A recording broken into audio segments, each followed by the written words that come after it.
മക്കളെ റെസിപ്രോക്കൽ എന്ന് പറഞ്ഞ ചാപ്റ്ററിൽ എക്സാമിന് വരാൻ സാധ്യതയുള്ള ഒരു ചോദ്യമാണ്. അപ്പോൾ 27 students got A+ in maths. അതായത് ഒരു ക്ലാസ്സിൽ 27 കുട്ടികൾക്ക് A+ കിട്ടിയിട്ടുണ്ട്.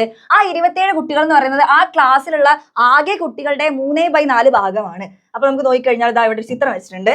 അപ്പൊ ആ ഒരു ക്ലാസ്സിൽ എത്രയോ കുട്ടികളുണ്ട്, 27 കുട്ടികൾക്ക് A+ കിട്ടിയിട്ടുണ്ട്. അപ്പൊ നമ്മളോട് പറഞ്ഞ എന്താ 3/4 ഓഫ് ടോട്ടൽ. ഓക്കെ, അപ്പൊ 3/4 ഭാഗമാണ് 27. ഈ ഓഫ് കണ്ടു കഴിഞ്ഞാൽ നമ്മൾ എന്ത് ചെയ്യണം എന്നാ പഠിച്ചത്?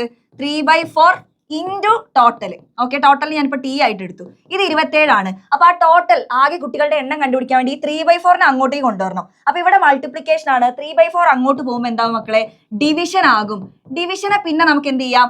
മൾട്ടിപ്ലിക്കേഷൻ ആക്കി മാറ്റാൻ വേണ്ടി പറ്റും. 27 ഇൻറ്റു ആക്കുമ്പോൾ ഈ 3/4ന്റെ റെസിപ്രോക്കൽ എടുക്കുക, 4/3. അപ്പൊ ഇവിടെ വെച്ച് നമുക്ക് എന്ത് ചെയ്യാം? ഇതിനെ കട്ട് ചെയ്യാം. 3 × 9 ആണ് 27. അപ്പൊ ബാക്കിയുള്ള ഈ 9ഉം 4ഉം മൾട്ടിപ്ലൈ ചെയ്യുമ്പോൾ നമുക്ക് 36 കിട്ടും. അപ്പൊ ആ ക്ലാസ്സിൽ എത്ര കുട്ടികളുണ്ട്? 36 സ്റ്റുഡൻസ് ഉണ്ട്. അപ്പൊ ഇവിടെ ഫ്രാക്ഷന്റെ ഡിവിഷൻ ആണ് വരുന്നത്. അതിനെന്ത് ചെയ്യുക? മൾട്ടിപ്ലിക്കേഷൻ ആക്കി മാറ്റുക. അപ്പൊ ഫ്രാക്ഷന്റെ ഡിവിഷൻ നിങ്ങൾക്ക് ക്ലിയർ ആണെങ്കിൽ 3/4 ഡിവൈഡഡ് ബൈ 1/2 എന്താണെന്നുള്ള കണ്ടുപിടിക്കുക. കമന്റ് ചെയ്യുക. ഈ ഒരു റീല് മാക്സിമം ഫ്രണ്ട്സിലേക്ക് കൊടുക്കുക.